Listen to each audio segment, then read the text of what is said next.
I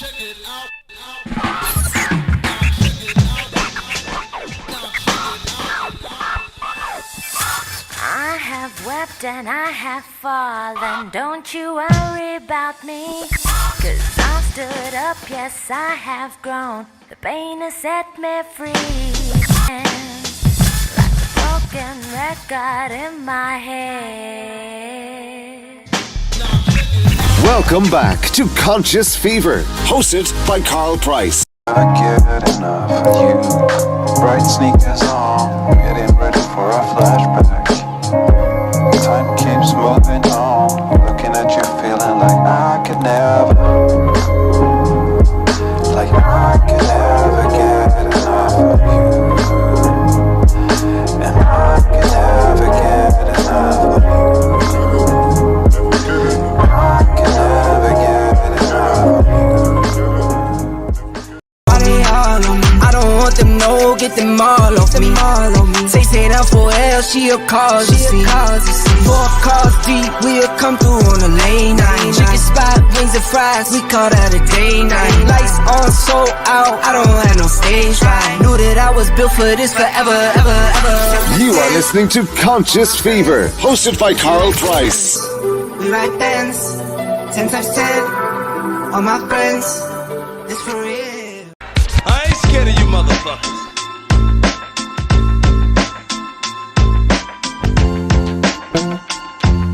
You are listening to Conscious Fever, hosted by Carl Price.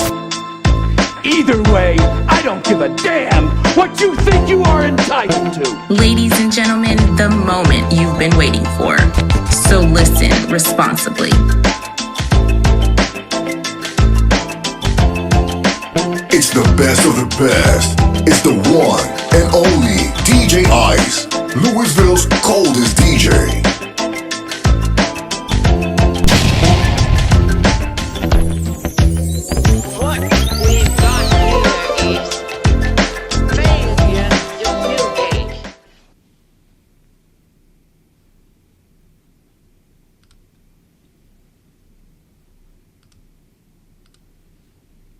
Hey, good evening. Welcome to Conscious Fever here on Ice Entertainment Television and Conscious Fever Radio. I am Carl Price, your host.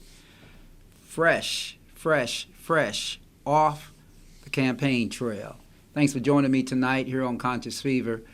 We are back in regular rotation here on Ice Entertainment Television. This Conscious Fever show. I am back to talk about the election.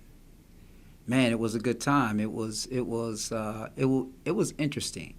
I actually wanted to talk about the grocery store shooting tonight because I think that now we are faced with a serious question, right? As to what do we do? It's really an interesting thought. So, do we stop trusting 18-year-old white boys that just pop up in our communities, especially around our grocery stores and around our churches? I don't know. That's an interesting question. That's an interesting question to ponder on because some say don't stereotype, but then the flip side of it is if you don't stereotype, right, because we have a pattern now. If you don't stereotype, then the question becomes, are you putting yourself in danger? I don't know. But that's not what we're talking about tonight. I want to say thank you guys for joining me tonight. I guess I should put this over here so it won't look like I'm ignoring you all. My buddy Lou Talo Bakari up in Baltimore, Maryland. How you doing, my friend? Young King, as we used to say. Thanks for joining me, Rick DeRula. Listen, I want to say to a lot of you all, Charles Kinslow, all of y'all, Nita Stringer, thank you for your support. Like really, really thank you for your support. And I actually did not, let me switch the camera. I actually did not put that in here. Ooh, I'm a little way too close there. Let me push myself back. Yeah. But anyway, I'm here back in the studio just to talk about the election. I mean, there was a number of ups and a number of downs. Of course, one one of the so-called downs was that I was not successful in my bid for county/district attorney here, but I may try again. But one of the reasons I actually was happy that I did it, because other candidates were forced to spend a lot of money. One candidate spent a little bit over almost $300,000 just to keep an $80,000 a year job. So it served its purpose, if you know what I mean. But in any case, we're going to, I really want to talk about just that, really, it's crazy, but I really want to talk about just that process and how that process was. And if you ever decide to do it, there are some things you can live by. First of all, it's a lot of bullshit. I just want y'all to know that. And that's probably one of the reasons I ran, just to get to the other side and just try to change some things systemically. Like, seriously, change some things systemically. But it is a lot of bullshit, y'all. It is a lot of people trying to shake you down for money, promising you that they can get you votes. People that want to send letters to everybody, want to call and text everybody, call them on the phone right before the election, and all of that. And it was really, I did a good job. I don't know why my comments are still not showing up. I really need to just sort of get this fixed. But in any case, I can see him. You did a good job, Claudia Spillman. Thank you so much for that compliment. I just want to thank y'all for really coming out to vote and supporting me. I finished second. I beat a former judge. And I got to be honest with y'all. I really don't want to sound Trumpish, but man, those results, those numbers look really, really awkward to me. I just want to tell y'all that this was a little different experience for me because of the wide support that I had. But I'm telling you, that election shit is something. But it was fun. It was fun meeting y'all. It was fun seeing a lot of old friends. It was fun actually being on the campaign trail with a lot of my colleagues.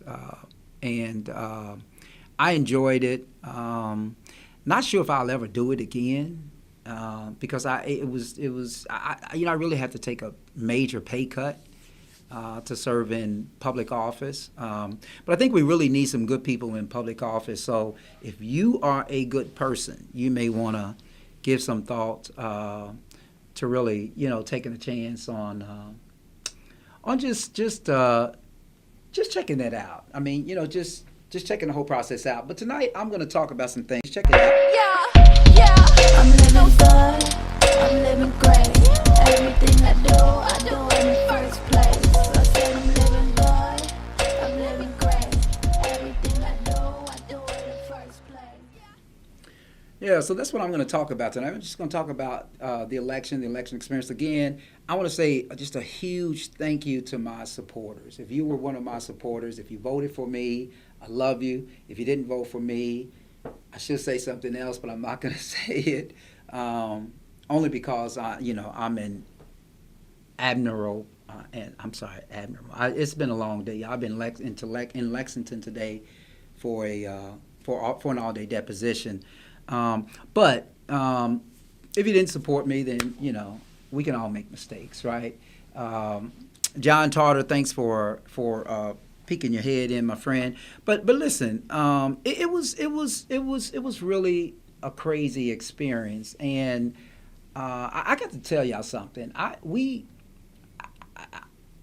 A lot I heard on the campaign trail, and I hear this a lot today, that some people are trying to take away our democracy. I can tell you that process I just went through, you guys really don't live in a democracy when it comes to choosing candidates.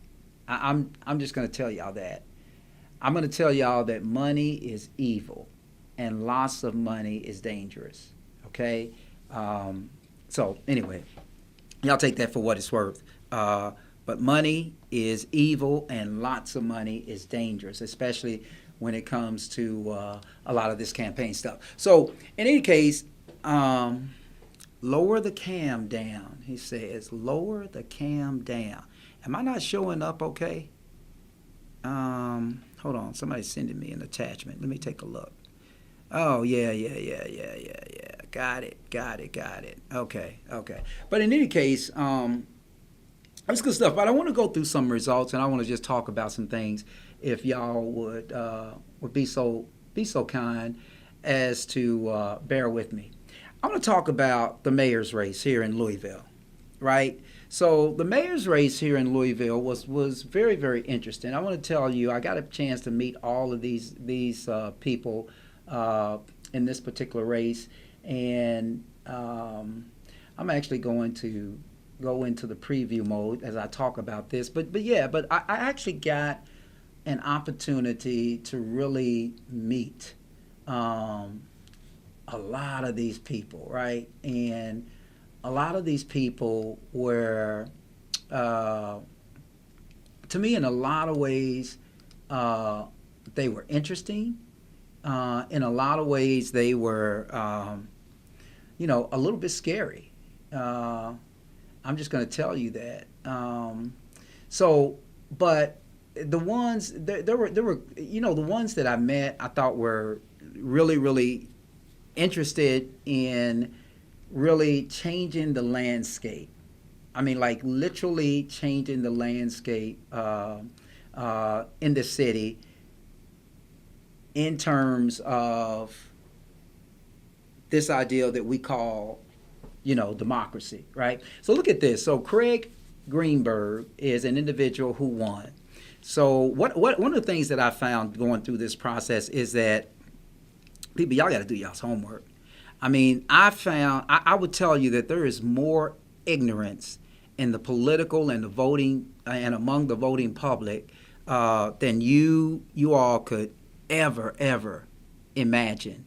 I mean, people are so ignorant about the process, especially when all it takes is that phone in the palm of your hands, over here, in the palm of your hands, to actually really just look these people up and learn something about them. Something that y'all didn't know about Craig Greenberg is that Craig Greenberg was the individual who a few years ago, when he owned the 21C Hotel, basically told black folks, fuck you, I'm not taking these slave pictures down. But nobody really did their homework on Craig Greenberg, and maybe that's not a negative. I don't know. But the issue with that was the fact that he saw something that black folks in this city saw as offensive. He saw as complimentary to his restaurant and hotel there. So it's interesting because, let's see, you got that right. Ignorance is a bliss. Yes, thank you, Dion, down there in Georgia. But in any case, yes, he was somebody that actually did that and was very, very arrogant and rude about it. I mean, I just think, my opinion about Craig Greenberg is that he's going to be the same old shit that Fisher was. Now, I say that with some hesitation, because the hesitation I say it with is that I think there were some good things that Mayor Fisher did for this city, some wonderful things. But then I think that, particularly during the protests and all of that, when he relaxed the enforcement of the law, was a little bit concerning, to say the least. But I don't think Craig Greenberg is going to be much. He's just another rich. Can I say it, y'all? He's just another rich one that's going to come and really do this politic thing. Maybe it's a stepping stone up. I don't know. But there's not been a Louisville mayor in many, many, many, many years, if any, that has actually won the governorship in this state. And my history buffs can probably correct me on that. Same soap warmed over. Yes, shaking my head. But but Claudia, I've got to tell you this, that what people have to do, what we have to do, honestly, what we have to do is that we literally have to come out and vote. And we have to educate ourselves about who's out there. And maybe people educated themselves a lot about me and said, oh no, that guy is scary. But I'm a damn good prosecutor and a damn good lawyer. But aside from that, the point is this, is that you have to educate yourself about these people. Otherwise, they're all going to, slip into office. But what's interesting about this graphic up here is that Shamika Parrish Wright finished second with 21.6% of the vote, and she was one of 2 African Americans in that race. Now, there's been this talk that, one of them should have gotten out, if it's all about, trying to get a person of color to be the mayor of this city or to at least go to the November general. But be that as it may, that's a discussion for another day. But it's interesting. What's very interesting is, and this is my critique of some of our sisters, it's very interesting for me, and I think I'm going to be critical, I'm about to be critical now, about how many black women in this city just refuse to support that young lady, right?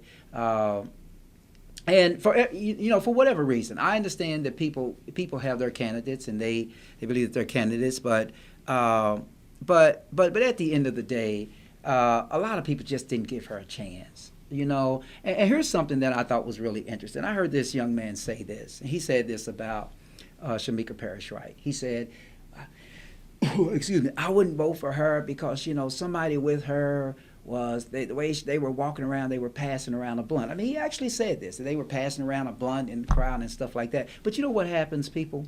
We vote for candidates that are more akin to us.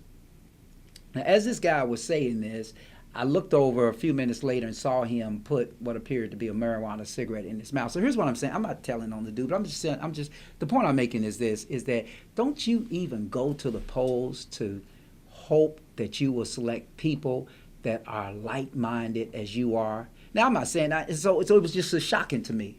It's just shocking to me that he would criticize her for having people behind her. I don't know if those people were related to Shamika or are connected with her campaign or not, that were smoking a blunt or lighting up a blunt or something. And that's his criticism for her campaign, right? But he was doing the same thing. So the point I think that he was missing was that 2 things here, y'all. 2 things. Black people, we really eat our own. And we criticize our own for the least amount of things.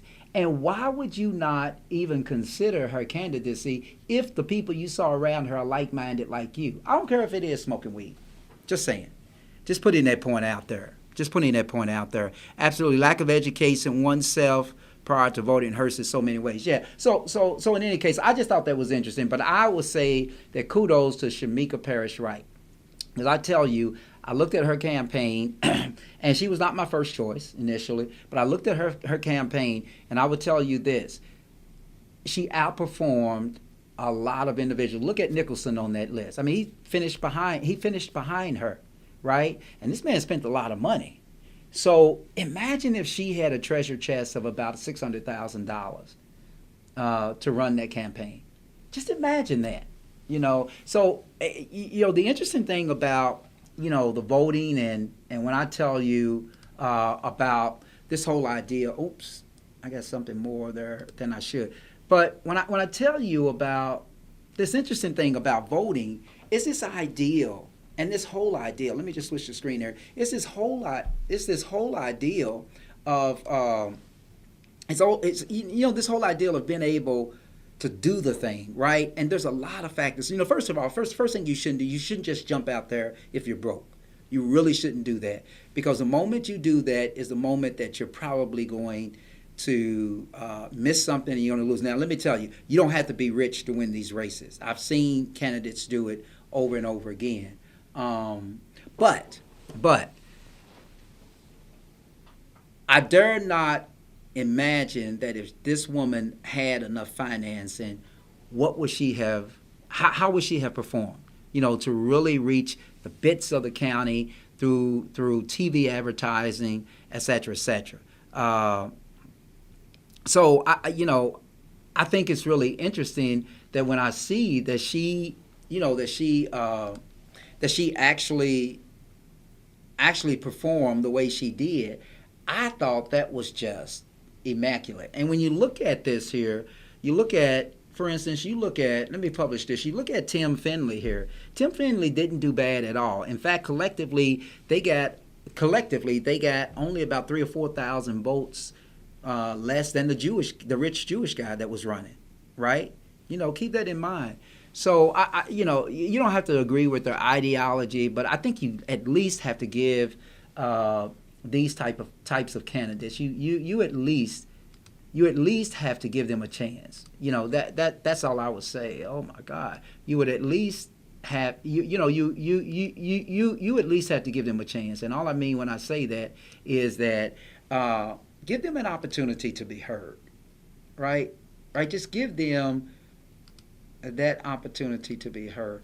I am really killing something here, y'all. It's just really killing me. But in any case, but give them that opportunity to be heard. So if you take a look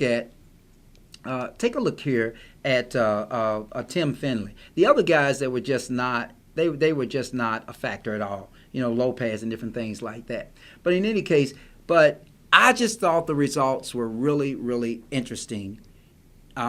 With, quite candidly, when you consider the factors that there was not a lot of money in some of these campaigns and the way they performed, particularly Tim Finley and Shamika Parrish Wright. David Nicholson really didn't matter because he just spent a lot of money, got a lot of black faces to say he was the best candidate, and it still didn't work, right? And it still didn't work. But this whole mass of this whole political. This whole mass of this political thing is really interesting because you shouldn't be the best candidate because you have a lot of money. You know, if you can move the money out of the way and get to their message, you can probably learn a lot. But also in this thing, when you take a look at it, it becomes something really, really interesting, right? Let's take a look at the Republican side. On the Republican side, you know, the mayor of J-Town actually did his thing. You know, he came out of the primary. Now, I would tell y'all, so y'all know it oh so well.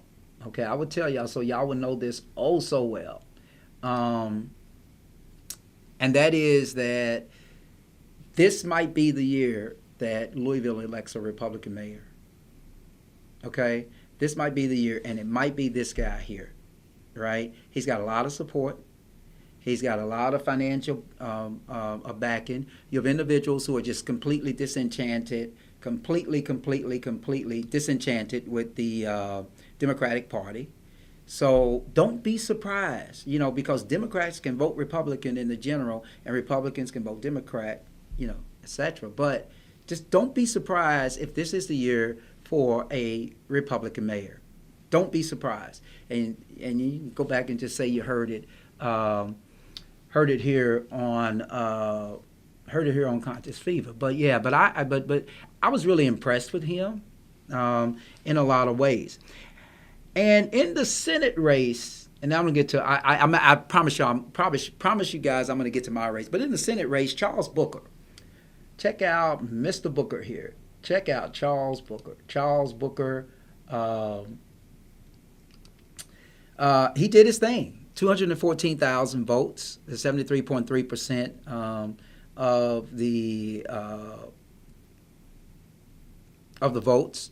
But what's interesting is Rand Paul got 332,000 votes, right? But when you look at those numbers, Charles Booker actually has a chance of beating Rand Paul. I mean, these are just primary numbers, y'all. These are primary numbers. Right? And so the general numbers are probably going to double, if not triple. So the question becomes is that if those numbers look like that in that, you know, so close, I mean, we may actually be sending Charles Booker, to Washington, D.C. I mean, just give that some thought. That was just some of the other stuff. And some of the other House races were really of no great interest, except for this one here. And this is a U.S. House. Y'all know that. What is his name? Oh God, the guy with the Greek name, Yarmouth. Yarmouth is now leaving, so he's not up for re-election. So I want y'all to take a look at this though. So Morgan McGarvey and he ran against Attica Scott. And basically, he got 63.3% of the vote. She got 36.7% of the vote. Once again, you know, maybe the baseline is 30. Maybe the baseline for this stuff is 30,000 votes, right? When you don't have money, when you don't have a lot of support. Again, that was a race where I think the black women, when you talk about this black girl magic, they just abandoned Attica Scott. You don't have to agree with her views, and maybe that's what it was. People just didn't agree with her views, and so they said, listen, we're not going to support her. But Morgan McGarvey put a lot of money into it. I just think that, I'm going to be honest with y'all, when we talk about Morgan McGarvey, he might do it. He just might do it in November. But I just think he's the same old. It's the same old shit with him. It's the same old shit with him. And this is why I think people are getting out of politics, because it's the same old stuff, same old people talking about the same old thing. He was talking about, he had his little babies on, yeah, because it's appropriate to call them babies, but he had babies on there, and the babies were basically, I think him and his wife had some problems with the babies or something, and he was talking to health insurance. We've been talking health insurance for 14 years now, since Obama has been in, right? If they can't get it right, what the hell does Morgan McGarvey think that he can do by going to Washington and get it right with all the shit that goes on in Washington? I'm just talking seriously, y'all. So it was the same old song and dance with that. Just the same old song and dance. Martin Clyer, I see you there. Let me get back to my graphic here. But I see you there. You said you are right. We are our own worst enemy. People need to do their homework. Thanks, Carl. Yeah, absolutely, Martin. I mean, they need to do their homework. Otherwise, you're going to keep getting these misfits in office. And the misfits they are. Deion Parkins, he did the damn thing. Next will be to beat Rand Paul. Let's go, Booker. Yeah, I think Booker really needs to beat Rand Paul. I mean, Rand Paul really needs to go, y'all. I don't care whether you're Democrat or Republican. I mean, that dude is, by every stretch of the imagination, that dude is a nutcase. Rand Paul is a nutcase. And that's my opinion, just in case you want to try to sue me. But I just ran a campaign, so don't think I'm broke, because I can defend the lawsuit. But, it's my opinion. He's a nutcase. He's really a nutcase, and I hope Charles Booker beats him. I really hope he beats him. And the only way Charles Booker, if y'all think he's a nutcase, the only way Charles Booker can beat him, you got to donate money to him. Now, hopefully the Democratic Party this year would chose him, since he is, in fact, the Democratic nominee. You know what the Democratic Party did to him when he ran against McConnell, right? Well, he actually ran against in the primary, and they voted, and the Democratic Party told him to go away, right? And that's the problem with the Democratic Party, y'all. For those of y'all who love the Democratic Party, God bless you. I'm about halfway there. But now he's dropped right in their lap. So what are they going to do now? Are they going to disown Charles Booker now, or are they going to support him? Because if they can help get that nutcase out of Washington, that would actually be a wonderful thing. So there were some other races. Now, a lot of these I'm going to skip right through. In fact, I'm going to let y'all see what I'm doing here, so y'all won't feel so left out.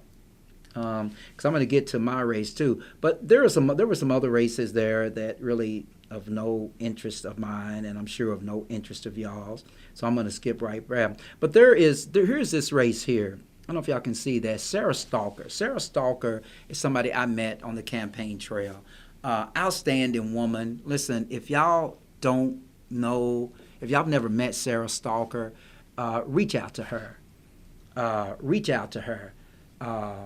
If you really want to. And by the way, people, let me just tell y'all this. If y'all want to comment and y'all want me to show your comments, you got to go and log on and watch me on the Conscious Fever page.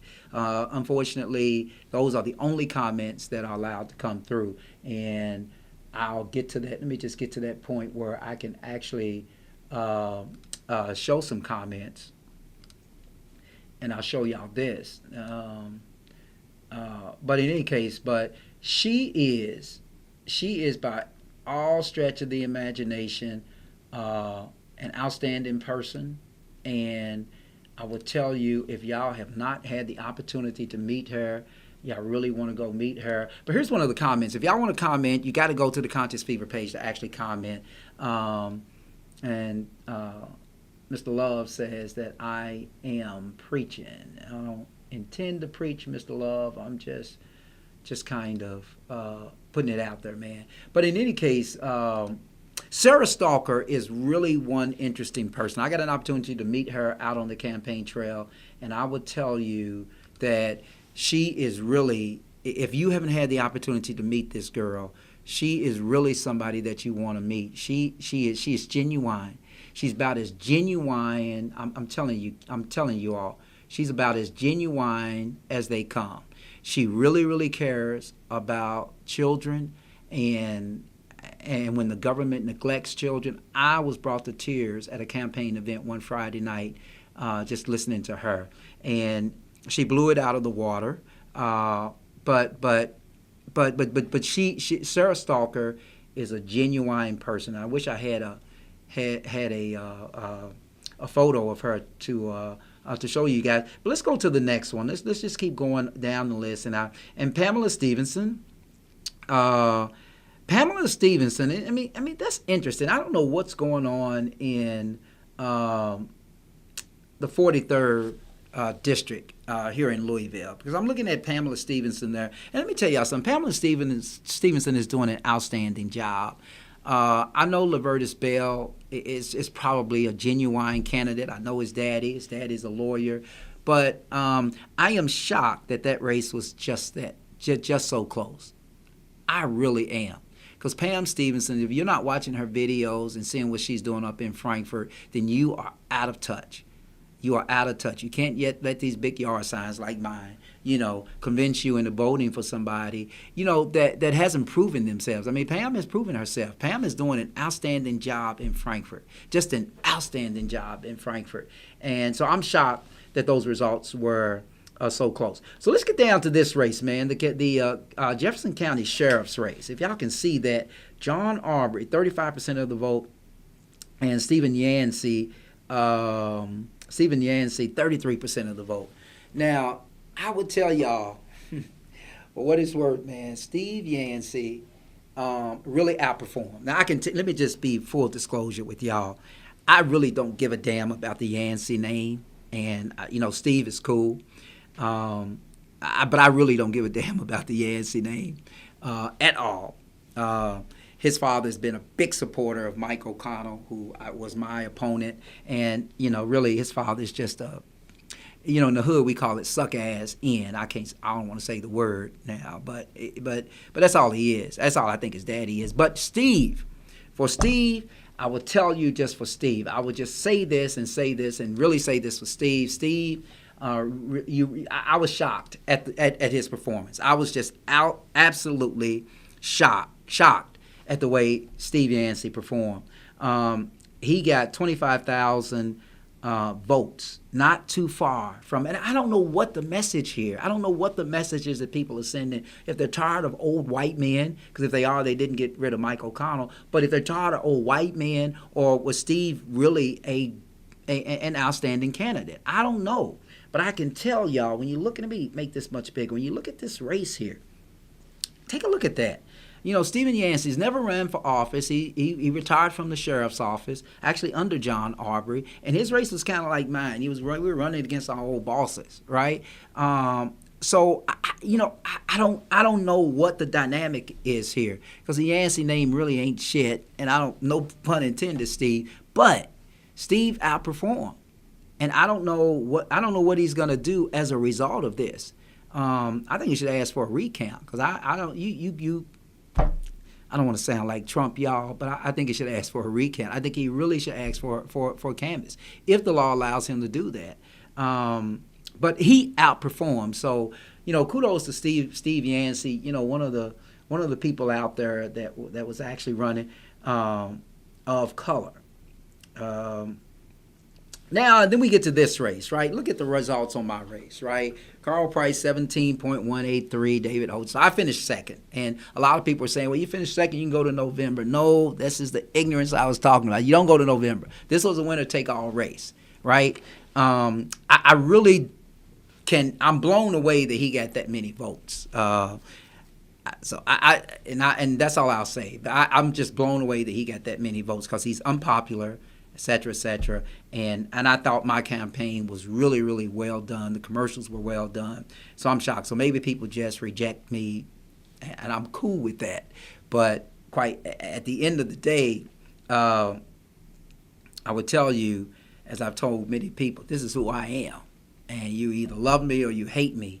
But that, but my first time running as a partisan candidate under the Democratic ticket, and that was the performance. And I'm still just shocked that those numbers for 17,000 were so low. I really was. But I do want to thank all of those 17K plus that came out and thought that I was the best candidate in that particular race. But I don't know what else to say other than the fact that it was really a good run. Some of the other stuff that I'm going to tell y'all about, before we get even further, I'm going to talk about some more races. But unfortunately, before we start talking about some more races, I'm gonna do a couple of. I'm gonna take a break here because I got to take a break, and I'll be right back. It's Conscious Fever here on Ice Entertainment Television, Conscious Fever Radio. I am Carl Price, your host. Stay with me. If you want to comment, if you want me to show your comments on my screen here live, just go to the Conscious Fever page and catch the show live there, and you can then offer any comments you want, and I'll get them here. I'll be right back. I think I'll be right back. I don't want them, no, get them all off me. Say down for L, she a cause, you see. 4 cars deep, we'll come through on a late night. Chicken spot, wings and fries, we call that a day night. Lights on, sold out, I don't have no stage right. Knew that I was built for this forever, ever. You are listening to Conscious Fever, hosted by Carl Price.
Absolutely. Thank you to my supporters. I mean, I wish I could throw a big party for y'all.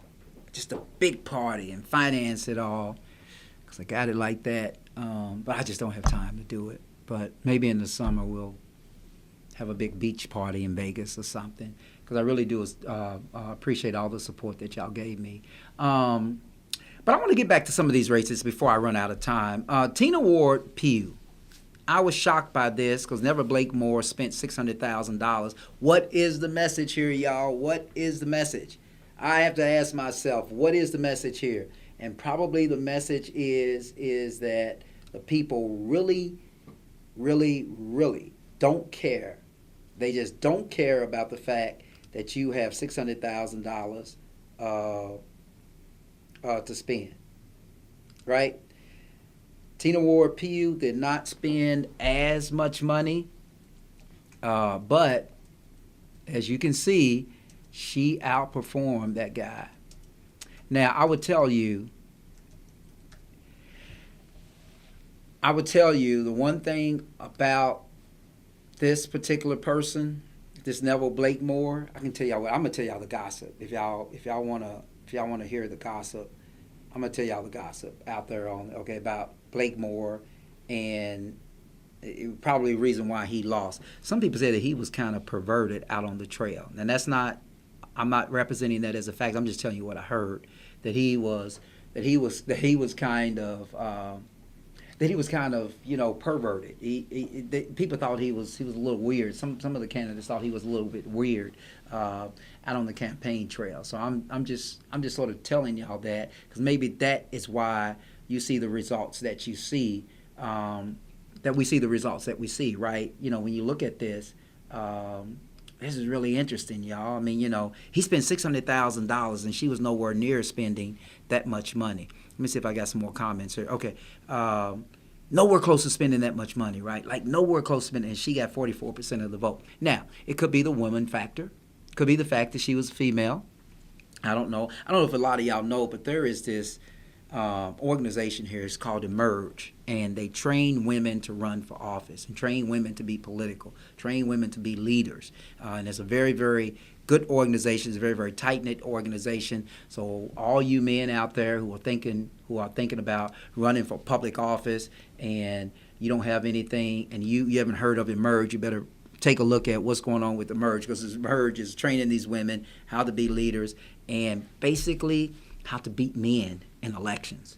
And that's what they're doing. But Tina Ward Pugh is going to be, I got some stuff out of order here. Tina Ward Pugh is going to be, she's going to be challenged by Bobby Holtzclaw, right? Y'all know Bobby Holtzclaw is another old person that's been there for way too long. If y'all ever seen her, it looks like she's about to crack and fall over. It literally looks like Bobby Holtzclaw is about to die any day now. That's how bad she looks. To me. I'm just saying, to me. So she's running for another spot. And, the goal of the Democratic Party is to get these Republicans out of these offices where they control the elections, because nobody trusts them. So maybe this is what Louisville is saying to the Republican Party, because Louisville is a democratically dominated city. But for some strange reason, this woman has been in for a long time. And it's probably because she's doing a really good job. I think a lot of things like the pandemic and a lot of other stuff has forced her to do some things, in the office that she otherwise probably wouldn't have done. But she's a Republican in a democratically dominated community and city. So I suspect that she might be on her way out. One, because she's old, and two, because Tina Ward Pugh, has got a name. And actually, when she was a council person, she actually did a pretty good job. So here we are. So that's actually the race that you want to watch.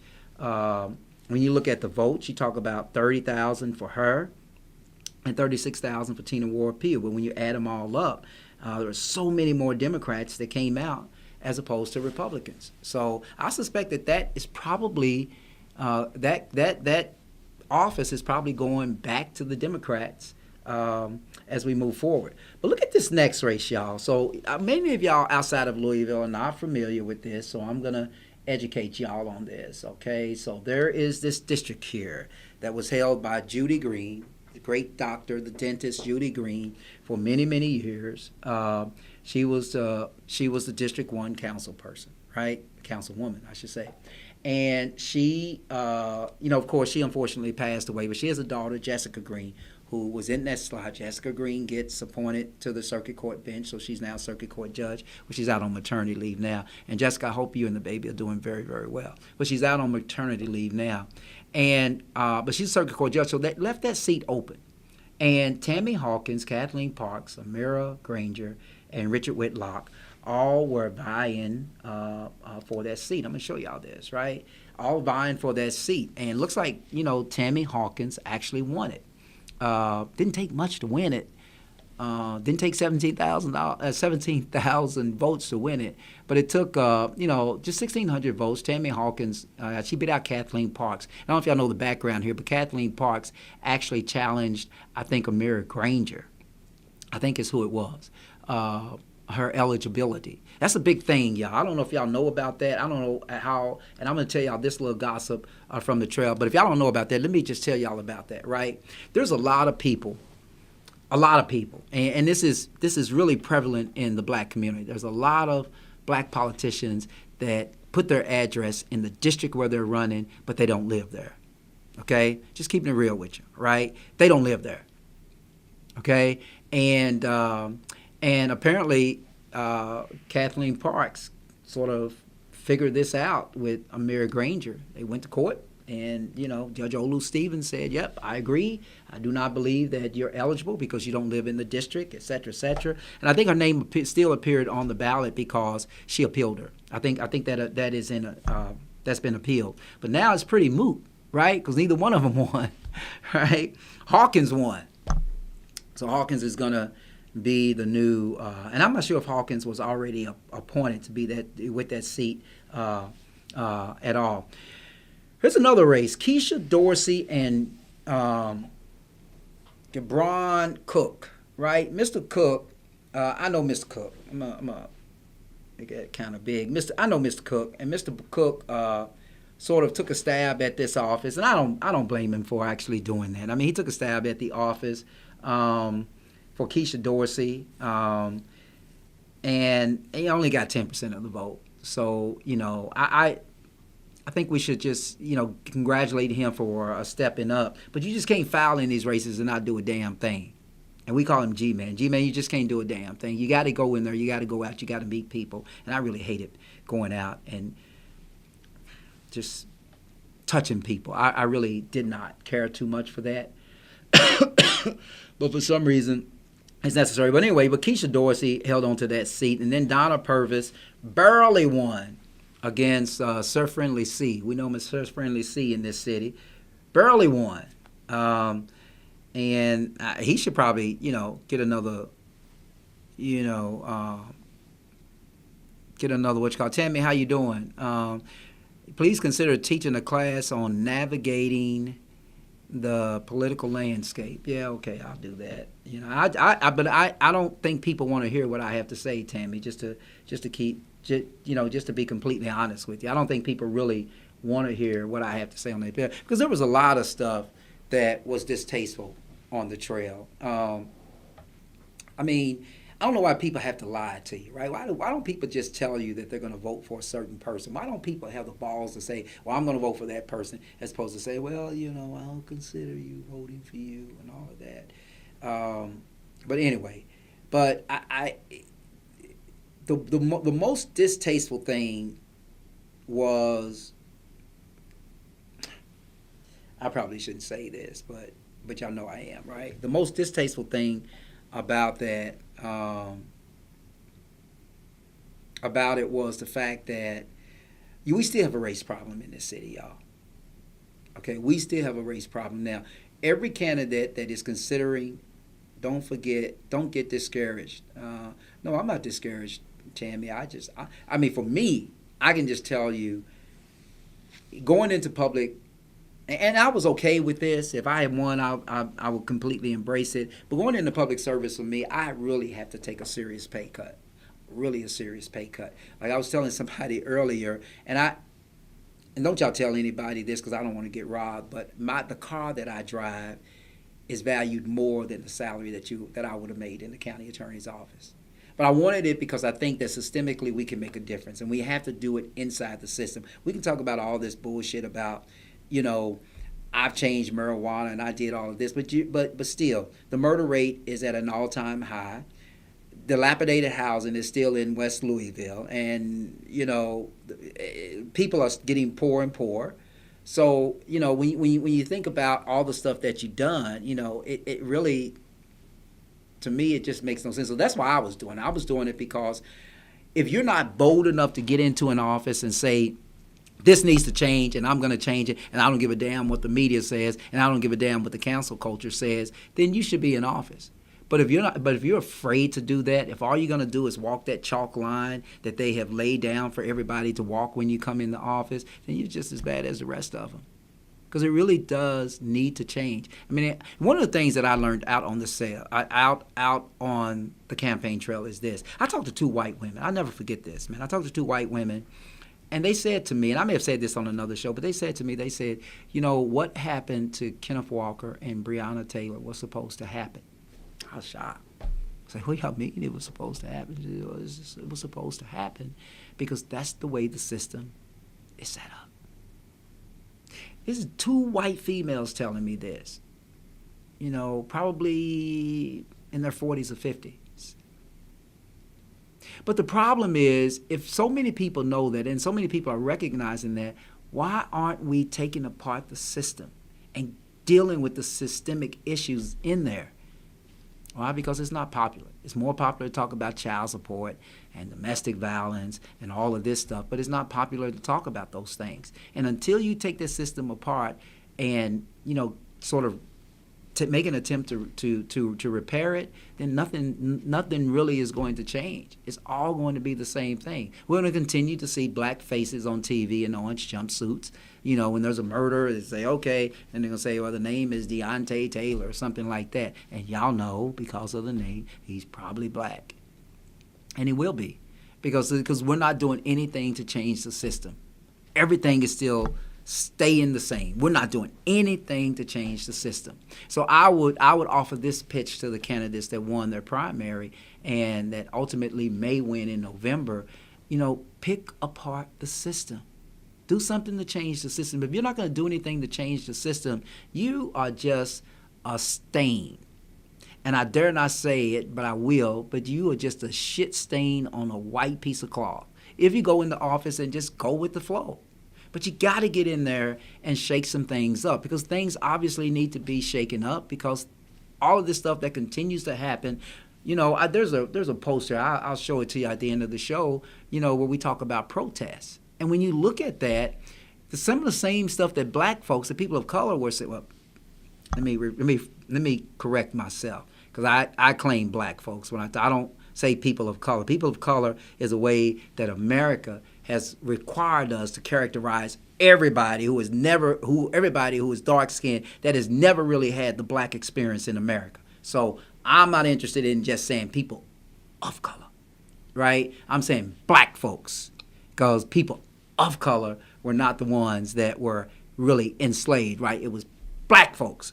So, but you see this stuff happening in this system that, quite candidly, was created sometimes, if when you really look at it, it was created to control the behavior of dark-skinned people.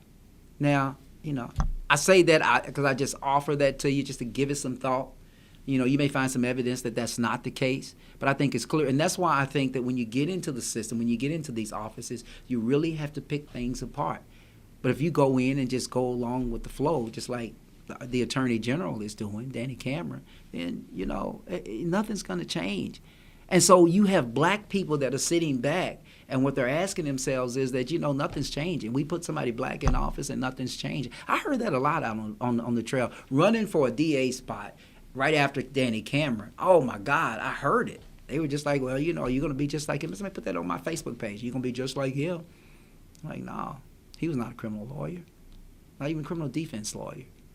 But my point to you is that if you don't have any goals, for instance, Tina Ward, PU, getting in there and all of y'all that are ultimately going to get those spots. I would even say so for the circuit court judges, the circuit court judicial candidates who are unopposed. What are you going to do to change it? What are you going to do to change it? I mean, the bail system is still going to be the same. The pretrial points, you're using these pretrial points, this system that was created, it was created back in the 80s or 90s, or 70s or 80s or 90s, and it discriminates against black folks, period, and poor people. That's who it discriminates against, the pretrial point system. But you have to qualify in this pretrial point system once you get arrested to get out of jail. And if nobody's talking about changing that, it's going to be the same old stuff, y'all. I should say shit. I'm going to say stuff and say it, but it's the same old stuff. But y'all know what I mean. It's going to be the same old stuff. Anyway, I see some comments here that I want to read. All in the game of politics, and yes, there is a racist issue in the city. Yes, I agree with that, Dion. Yeah. And Tammy, yes, I do. I have a problem. I'm just going to be honest with y'all. I'm going to say two things, and it might get me in trouble, but I don't give a damn. I'm going to say two things. One is that, Tammy, I'm glad you repeated my comment about black people, because it's important that when we talk about this stuff, when we talk in these terms, we talk about black people, because a lot of times what we're talking about was only impacted by black people, right? So we can talk about people of color, but hell, somebody that was rich in India and that was rich in Africa that comes over here and had all the riches over there and comes over here, and all of a sudden they get badged just like you and I are, and we may be descendants of slaves. So it's really not the same. So I'm not really, and no pun intended to my Hispanic brothers and sisters. I love you dearly, but it's a little bit different. A little bit different. I don't like this of color thing. I don't like, I don't really like this culture of saying, such and such and her partner, or such and such and his partner. And I'm gonna tell you why that language is used today. It's used today to make same-sex couples feel better and feel more inclusive. And I get that, and I'm all for that, except, it's still okay to say, well, this man and his wife, or this woman and her husband, and even to say this man and his husband, if you want to say that. But I'm not necessarily with being compelled to say my wife is my partner. I mean, of course, your wife is your partner, right? Your business partner, your social partner, your sex partner, your love partner, your family partner, your work partner, your house cleaning partner. It's all of those. So anyway, but that's why I say what I said about black people. Systemic. People want to continue with the status quo. You are right. They don't adapt well to change. Daniel Cameron got in because he is a flunky of Mitch McConnell. You write it. Will continue to be the same old what is that? Asterisk is what you wrote. I get that. I'm almost over my time, y'all. But in any case, I wanted to just share, some of that stuff with y'all. There's a lot of other races that were of really no interest here, except some of the judicial races. And I'm gonna share some of the judicial races with y'all real quick, just in case when y'all get to November, y'all don't know. Annette Karam, good friend of mine. Congratulations, Annette. She won 51% of her vote over Mackenzie Cantrell. So the two of them will run it off. These are these nonpartisan races where people get a chance to run it off, and they'll run it off because they finished 1 and 2, and that's not in the partisan races. That's only in the nonpartisan races, and they will run it off in November to determine who goes to the Court of Appeals in the second division. And I dare not say, but I think that Annette Karam is going to do that. This is an interesting race here. Mary Shaw and Tracy Davis. The whole theme behind this race in Jefferson Circuit Court 5th Division is that Mary Shaw signed the warrant. Some people say, well, she signed the warrant that got Breonna Taylor killed, and I'm not sure if that's a fair way to characterize that, but she did sign the search warrant that enabled them to get in to Breonna Taylor's residence. But that has just kind of been the theme, and that's an interesting. They both got 35% of the vote, 37. And I didn't, neither one of them were actually on television. So it's interesting that the canvassing that they did and the campaigning that they did was really effective to get that type of result. And so kudos to you, Mary Shaw, and kudos to you, Tracy Davis. I know, Tracy was hitting the ground hard. Everywhere I went, there was Tracy Davis. And so congratulations to that. I think this was well done. This race is Ted Shouse. Ted Shouse is a really good lawyer. I think he'll make a really, really good judge. I don't know Melissa Bellows, but maybe between now and November when we talk about this stuff again, I'll know who Melissa Bellows is. But Ted Shouse is a great man. I think the results, I was hoping that those results would be for November because I think he'll make a good addition to the circuit court bench. And then this race here, Sarah Clay and Nicole Compton, right? I'm laughing because I know Nicole Compton, and I know Nicole didn't do anything but put her name there. But I'm going to tell y'all the significance of this result. For Nicole Compton to get 22% of the vote, outperforms Todd Lewis, Tim Buckley, who was more than qualified for this race, Todd Lewis, who was more than qualified to win this race. My apologies, I don't know the other two. But Nicole Compton. Now, what makes this significant is that Sarah Clay is going to probably put a lot of money in the race when you come to November. I'm sorry, I didn't show y'all that. Oops, now I'm showing y'all me again. Let me go back here. But Nicole Compton, black female, right? Didn't really put a whole lot, didn't really come out that much. and she gets 22% of the vote. I point this out to y'all because this black girl magic thing is real.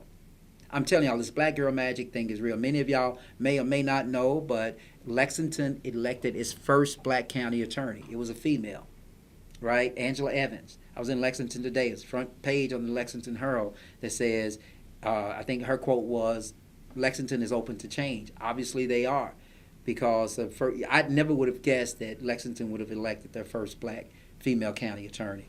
But they did, because Lexington is a metro place like that. But anyway, maybe this is this black girl magic with Nicole Compton, and no pun intended to Nicole, but basically Nicole really didn't do anything other than say, y'all, I am running. That's basically all she did. She just said, really, she was running, and she gets in the race and she outperforms all of those men. And then again, it very well could be the female factor. Dudes, I'm going to tell y'all, there is this female factor out here. If you want male issues to be dealt with on the campaign trail, you better come out and vote. You better get away from that football game or that basketball game, quit drinking that beer and come out to vote. You got to do it, because otherwise these women are going to take it over. Anyway, here's another race, judicial race. Y'all should keep an eye out on this race as well. Let me get y'all to that screen. Tish Morris, the daughter of a circuit court judge, and Doris Lee Gilbert. I don't really know Doris Lee. I got a chance to meet her while we were out on the campaign trail. She seems like a nice person.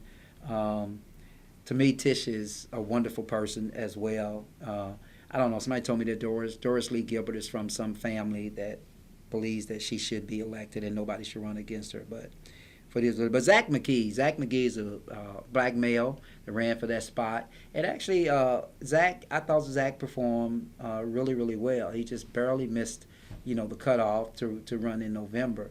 It would have been a great addition to having another black male on the circuit court bench here in Jefferson County. Just my 2 cents. At least having the opportunity to actually have him there. But that was that. Yvette De La Guardia. She performed pretty well, district court. If she continues this type of performance, Laura Holman, a former prosecutor, with me, but if she continues this type of performance, she's going to be the first Hispanic female elected to that spot. Y'all remember that Danny Alvarez was elected, the first Hispanic, well, he was about to be elected, the first Hispanic male. Maybe not. I don't know. His opponent was Tanisha Hickerson, and Tanisha basically won that seat by default because Danny passed away, and the runoff was not to be talked about because Danny unfortunately had a heart attack. I think it was a heart attack. Yeah, a heart attack, and passed away. But Yvette De La Guardia is Hispanic. She has a very interesting story, very, very interesting story. If you haven't heard it and talked about it, haven't heard her talk about it, she has a very interesting story. But she will be the first. And then you have this race here. Megan McDonald and Shannon Farber. People, go out and vote for Shannon Farber. Listen, I don't have anything against me. I don't really know Megan. I've talked to her with mediations with her daddy, but I don't think Megan's qualified. I might get in trouble for saying that, but I don't think Megan McDonald is qualified. I really don't. At least let me qualify that and say this. At least when it comes to running against somebody like Shannon Farber. Shannon Farber is a very, very hard worker. She's a good lawyer, too. Really, really good lawyer. Very, very fair-minded. McDonald comes from a judicial family. That doesn't mean that you can be judicious just because you come from a judicial family.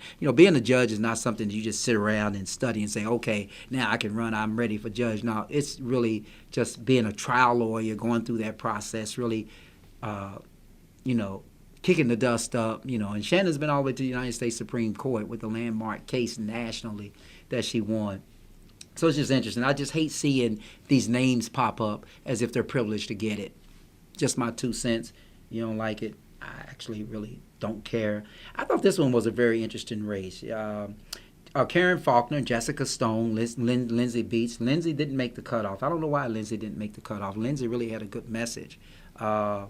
I'm sorry, I'm not showing y'all that, but she had a good message, and I thought her message was resonating really well. But unfortunately, apparently the people didn't think so because they put Jessica Stone there. I got a trial coming up with Jessica, I think in June. Jessica, I just thought you were kind of dull out on the campaign trail. I really did. It was just kind of like girly, like as we say in the hood, like white girlish, and if you're going to beat Karen Faulkner, you're going to have to do better than that. I mean, really. I thought Karen was strong. I actually voted for Karen. I don't have a problem with telling y'all that. I actually voted for Karen because I really do believe that Karen is fair-minded. I think Karen would do a good job if she's elected judge in the district court. And all this is not going to mean anything when, of course, when all of this, when we get to November, because you're not going to remember it. But this next one is Mary Wolford and Claudette Patton and Sam Hayward. And you can see there that Mary Wolford ran away with it, and she'll probably run away with it in November. Claudette Patton is really a nice person. I got a chance to meet her. But I will tell y'all a story about, Mary Jude Wolford. That's what we call her downtown, is Mary Jude Wolford. And then I'm going to get out of here.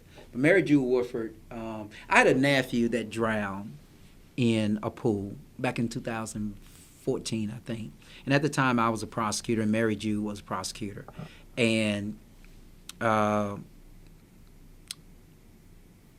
sorry, Priscilla, I missed your comment. She's also in the Emerge class now. Is that Nicole Compton, or who is that? You clarify that for me. But Mary Jude Wolford, I mean, my nephew died at their house, in their pool. He's 9 years old. Little Dominique, Nico is what we call him. I really miss little Nico. But he passed away. He drowned in the pool. They were unattended. Obviously, there was a legal action after that that settled very well.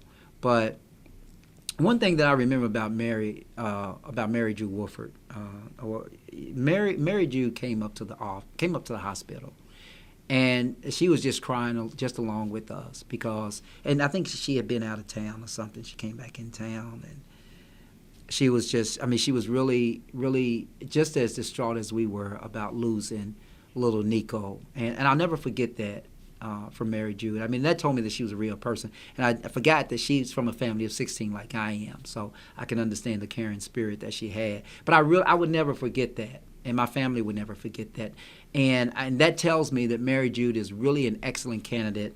No pun intended, Claudette, but she's really an excellent candidate for this position, but because you can see the real person that she is and the big heart that she has. So, yeah. So, I like that about Mary Wolford. And I don't think she's going to do well. I don't know. Claudette may surprise us all. In any case, I just wanted to tell y'all about some election stuff here tonight. And honestly, y'all, I really want to say thank you from the bottom of my heart for coming out. Those of you who listened to me, everybody that I talked to was really very, very embracive of what I was saying. Y'all commented very well on my commercials. They were all produced right here in the Conscious Fever studio. I got to remember to put that on my report because in-kind donation. But we didn't spend as much money. But sometimes, and I'm sorry, we spent a great deal of money, and you'll see that from the financial reports that we turn into the election committee, the Finance Election Committee. But, sometimes you just have to get in these races and make people spend money.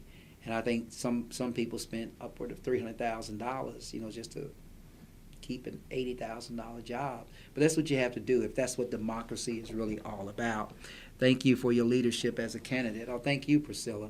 But I hope that me going out on the campaign trail showed particularly some black males that, as Montel Jordan says, that this is how you do it, not the result. But, you have to make sure that everybody in this city knows your name. If they want to go and Google your name and say, oh, he's an asshole, that's cool. The goal is to get it with this big-ass Jumbotron downtown and all of that. And just adding to my comment about ignorant voters, I'll tell you that I got more compliments about the picture and how handsome the picture was than I did about my qualifications. I remember telling this woman in this Mexican restaurant when I was having lunch, I gave her my push card, and she said, And she said, "Oh, this is a handsome picture." And I said, now I feel like a blonde. I do have a brain. Anyway, y'all take that how y'all want. But don't give up. Keep on you. Whatever that means. Yeah. I don't know, y'all. I mean, I one of the things that I would tell you is that I really don't know if it's something that I would actually do again. I mean, it was really, really, really, really a good experience. I enjoyed the people that I saw, but whether I would do it again, I don't know.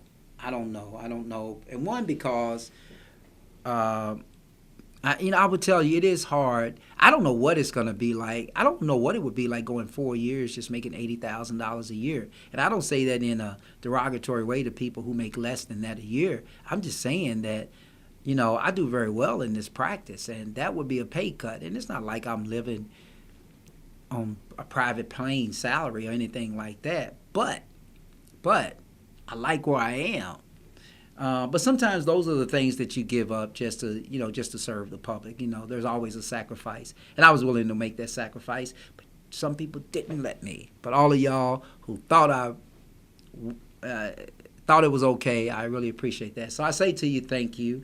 And I want to especially thank the over 17K plus voters who confirmed that I was the best candidate in the race for county attorney. Although the result was not what we wanted, I believe we sent the message that the campaign was strong, progressive, and mighty. And that was our secondary goal. Please continue to follow me on the Conscious Fever page. Also, please continue to stay engaged with the political process. Peace and love. Yeah, and I say that to you, and I offer that to everybody because I sincerely appreciate. I sincerely appreciate everybody hearing my message and coming out and actually being engaged in the process. And listen, I can't emphasize this more, that you got to get yourself engaged in this process if you want change. You cannot complain, right, if you don't have the will to maintain. Now, I said that. If you hear Al Sharpton say it, that means he stole it from me. Here's another comment from the Conscious Fever page. But you got to stay engaged. And if you just got to stay engaged in this voting process. I appreciate seeing you run, my friend. I appreciate taking the run. My buddy there. I really, really, really, really. Oops, there it is. I'm sorry. I keep forgetting that I'm on a different page. I'm in a different setup here in the studio tonight. But I actually, esoteric. I actually enjoyed it, and I'm glad that you guys did as well. But you all have to stay engaged in this process. I mean, really, there is an opportunity to make to affect real change. I'm just like y'all are. I'm just tired of these old faces still in office and doing the same damn thing. And then when they get elected back in office, they say, well, it's the will of the people, and that's what they want. And really, people just don't want that. The problem with the system here in Jefferson County and in Kentucky is that only so many people can vote for you when you run in a primary, right? The Democrats can only vote for the Democrats. The Republicans can only vote for the Republicans. So effectively, Republicans really don't have a say-so in a lot of these key races, like in the mayor's race. Now, although I think it's going to be a lot more competitive this time, and I dare not say that, Greenberg may or may not get in as a Democratic candidate.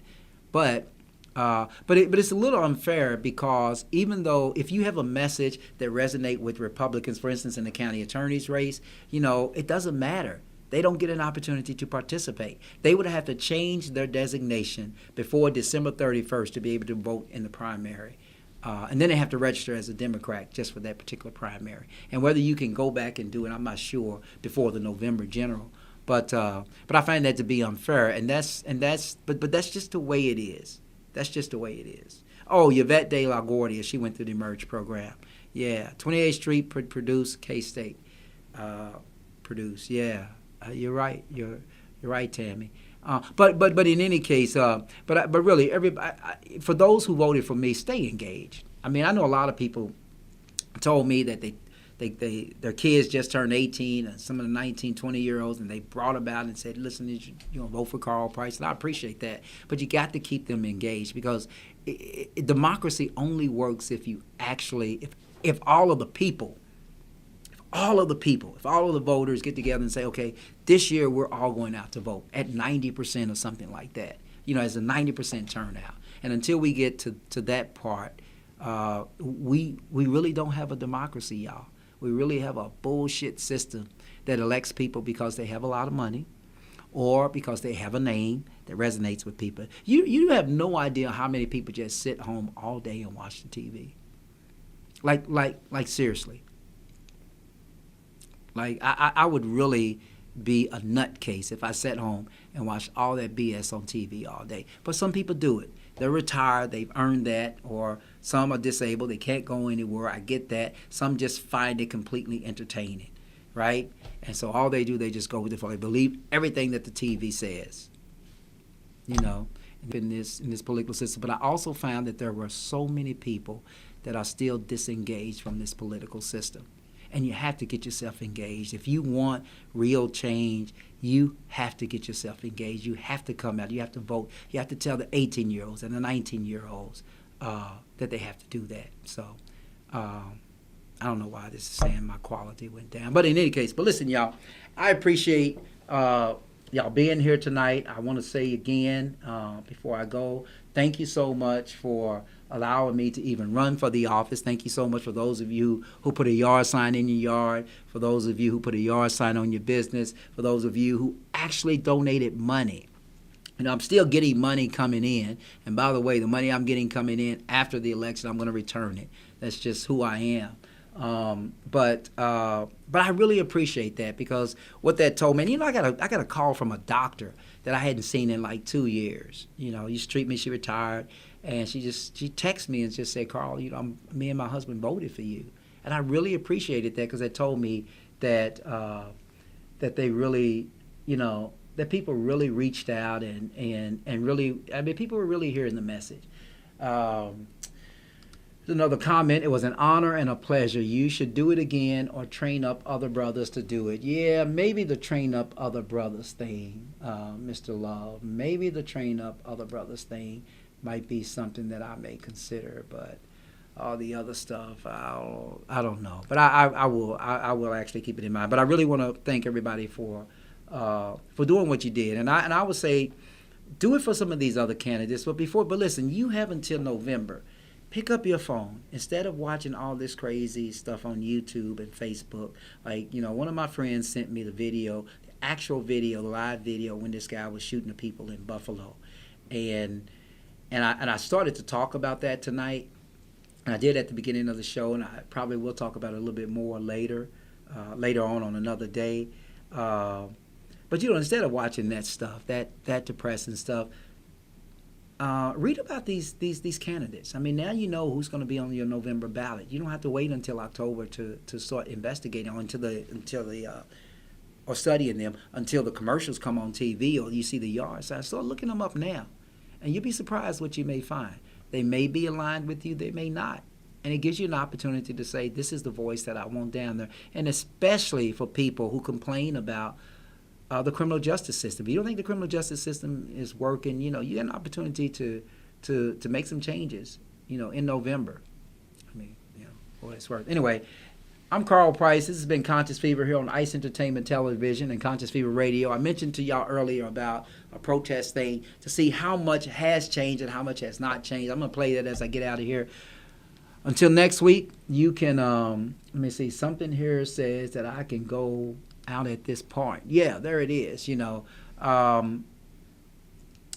Until next week, I'll be right back here doing the same thing, hopefully, because we're going to keep this show going, Conscious Fever, and hopefully bring some more guests on. Oh, by the way, I should say this before I forget, because we had her on this show last week. Monica Flowers, congratulations, District 3 Constable, woman, a new woman with a gun in our community. It's going to be the case. She is the District 3 Constable.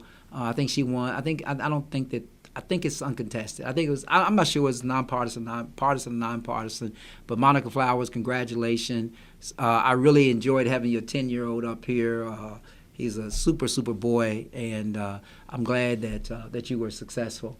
And maybe I'll see you on the campaign trail some other time. But I'm going to stay engaged. One way I'm going to stay engaged, I'm actually going to identify some people that I'm going to make contributions to because I believe in what they believe in. So, and I would encourage you to do the same. If you're not engaged in any other way, give some money to these people. You know, if 1,000 of us gave $50, that would be $50,000 to jumpstart some of these campaigns of the people we believe in. And then money would never be a factor. It would just be the message. Just put the message over the money. I'm Carl Price. This is Conscious Fever on Ice Entertainment Television, Conscious Fever Radio. I'm on my way out. My buddy June Joel is going to be on the end of this show, so I hope you enjoy it. I'll see you next week. Have a wonderful week. Love somebody. Be kind to somebody. Good night.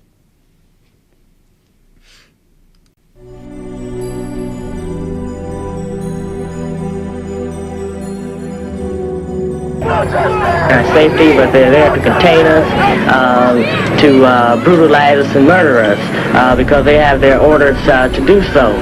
Police in our community determine the destiny of black community. 2, full employment property. Order 3, me to devise some kind of method or strategy to offset some of the events or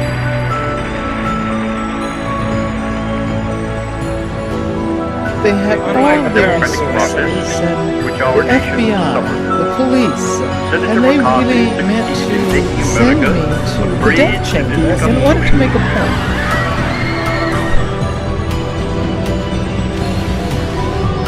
Oh, they know this.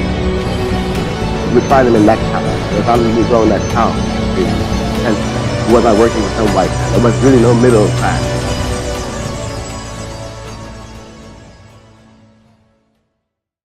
Alicia, what do you do? I'm an inbound marketing strategist for colleges and universities during the day, and at night I'm a dancer, not the exotic kind. Yeah. So you married? I am not yet. Not yet? Well, what's wrong? Well, I'm just waiting on him to pop the question. Yeah. Who is he? He is my little sugar, dark-skinned, tall, everything to me. Really? Yes. Y'all know him? Oh, yes. Yes, sir. He all right, dog? He cool. He cool? He real cool. Okay. He real cool. He passed the test. And he's a doctor. He's a doctor. He's a doctor. Ooh. Right. I wasn't going to say that. I was leaving that part out. Girl, you need to hurry up. You need to hurry up. You can't let this one get away. It'll be 2 years July 7th that we've been that together. y'all been dating? Yeah. Oh, that ain't that long. It's coming. You think so? Oh, I know so. I know. I bet you don't. I may not know the date that it's coming, but I know it's coming. Because, see, I'm the CLO. Let me show you something. Oh, okay. Come here. I'm going to show you something. Come out here. Now, you stand here. Okay. Okay, come on. Now, I want you to see something. Okay. I want you to pay attention to me.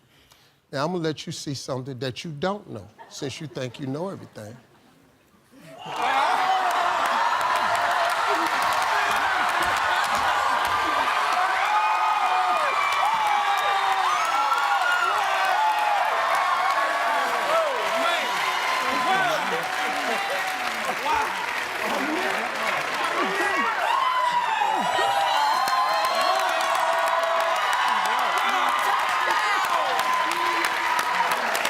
You okay? All right. Give him this hand too. Surprise. You lied to me. I'm here today on national television in front of all these people, asking you if you would do me the honor of lightening up my life.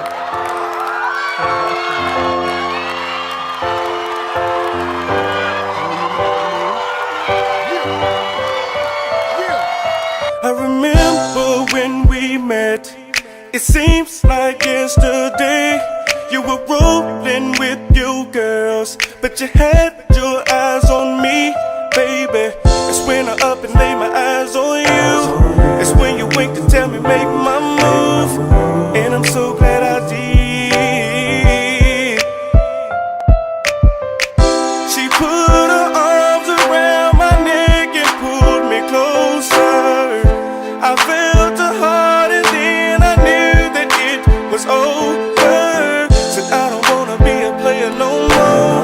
I couldn't wait to get you all alone, and I'm so glad I did. I popped the question. I finally popped the question. I popped the question. Yeah. I never would have thought I would up and leave the game, but I guess I never been in love, 'cause I could've sworn I'd never change, baby. Remember when you threw that thing on me, and it was like you put a spell on me, and I'm so glad you did. Man, it's been a year now, girl, I'm hurting now, and I know that I done did my share of wrongs, but regardless, you refuse to let me go, just to show your love was true. Man, every day I thank the Lord for you, and I'm so glad I did. I'll pop the question, and girl, just understand, girl, I just wanna be your man. I'll pop the question, I'll look you in your eyes, and promise that I'll never lie. I finally pop the question, that you ever need. Girl, all you gotta do is call on me. Girl, I'm down on my knees. My heart's in your hand. I'm just begging you, girl, just give me a chance. Even though life is hard, girl, I know it's hard. But I know it's baby, just take your time. Girl, you think I'm right, baby. I'll pop the question, and you just understand, girl, I just wanna be your man. I'll pop the question, I'll look you in your eyes, and promise that I'll never lie. I finally pop the question, anything you ever need. Girl, all you gotta do is call on me.